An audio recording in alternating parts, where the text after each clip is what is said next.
So digitalization. Starting with the definition, and the reason I start with the definition is because we at EFT have had a bit of a debate. Is it digitalization or digitization? It turns out there's actually a pretty significant difference. So digitalization is effectively the process of moving to a digital business, whereas digitization is just going from analog to digital. And I think that that's a very significant difference there, because digitalization is what's changing the business. Digitization is what made the iPod big, basically.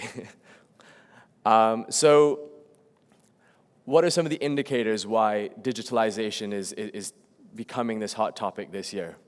So the who has changed. And by that I mean the companies that we're seeing in this conference, that we're speaking to, has completely changed. So in 2015, there was $2.5 billion invested in supply chain startups. A year later, $5 billion. And if you look at some of the players that are getting involved, it's a lot of non-traditional industry-specific companies, which is quite interesting to see.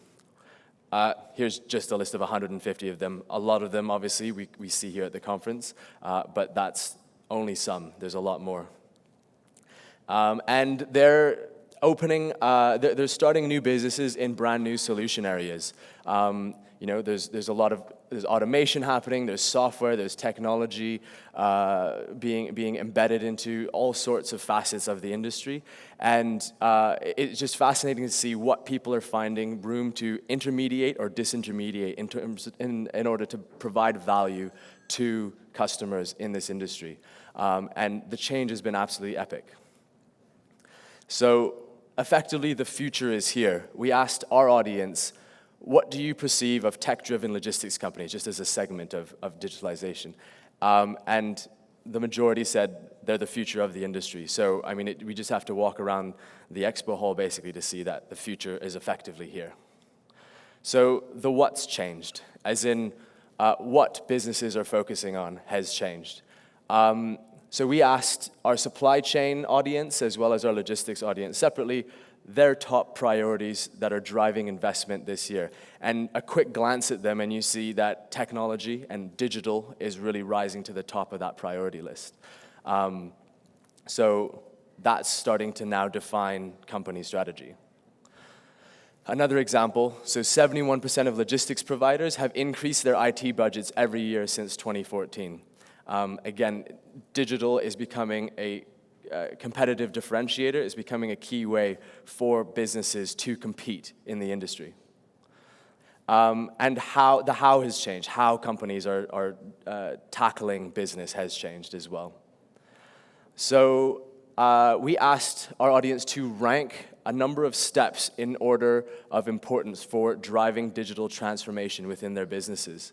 And what was interesting here is the fourth one was just changing the overall strategy. So it's almost that digital transformation and overall strategy, they're almost becoming synonymous in a way. They're becoming very intertwined.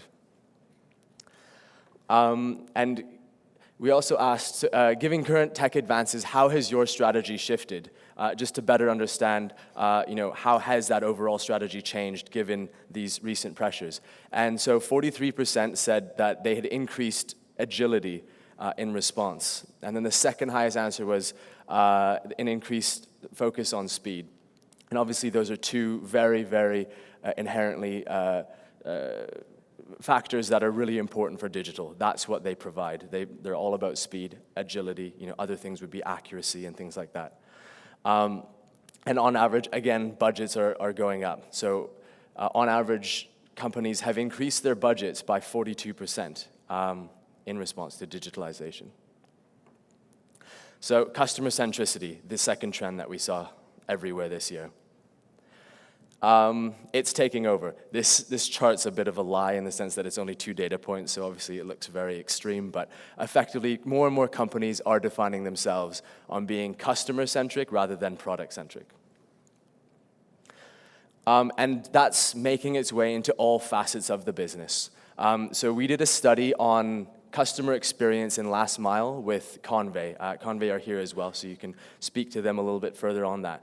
But there were some interesting statistics that came out of that, which is basically how much retailers are focusing on customer experience all the way end-to-end effectively. If we look at e-commerce, of course, a brick-and-mortar store is a very easy place to control the customer experience, whereas when someone goes online, there's so many different players that have to work together to make that customer experience seamless, and that includes the last mile. So there you go. And non-traditional is now becoming customer-facing. So we asked our IT executive audience, how often do you work directly with a customer? And it's remarkable. You're looking at over 50% of them are working with customers on at least a weekly basis. So even a traditional back office position is now customer-facing. So this begs the question, what are some of the next big trends that we're going to see? What are we going to be talking about here next year? So I'm just going to quickly go over three ones that we're tracking, and specifically because they're showing a little bit of progress in terms of achieving that tipping point in the industry where they might actually catch a hold and start to redefine how we're doing business. So blockchain. I guess what's interesting here is we asked this question in Q4 of 2016, so not that long ago.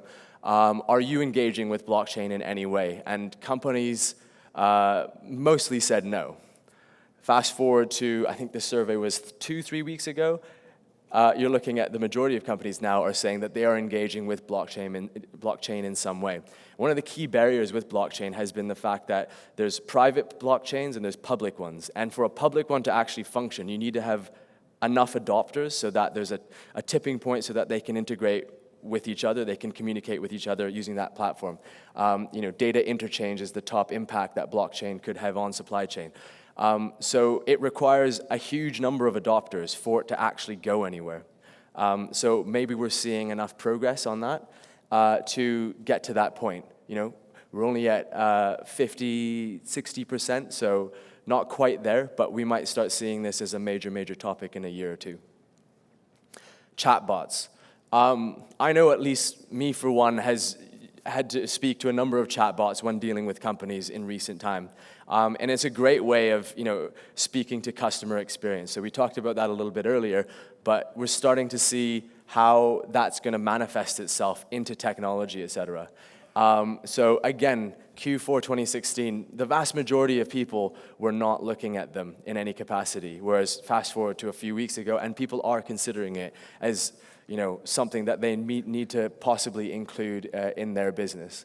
Obviously, customer service is a big area, but just general communication is also going to be an area that could be impacted by it. Even internal communication, just all those touch points there. So lastly, automation. I don't mean just automating things, obviously, because that's been a big issue for a number of years now, but sort of the adverse impact of automation. So we asked our audience straight up, is automation going to lead to job losses? Is it sort of the beginning of the singularity, if you will? And I guess, a lot of people are automating, so it's a big question for them, but most people see it as an opportunity for more jobs, for increasing the business effectively. So that was quite interesting. But obviously, as workforces transform over the next few years, as hiring of more digital staff, et cetera, becomes more common, this is going to be a question that comes up again and again. So what keeps who up at night? So just a very quick snippet of who our audience is. So 53% is director level and above. 72% influence their organization's B2B spending, and 67% engage with EFT at least once a month. So I just wanted to end with, the future of supply chain is here. And if you wanted to hear more about any of these trends, or if you wanted some help keeping pace with some of them, just give us a shout. Thank you.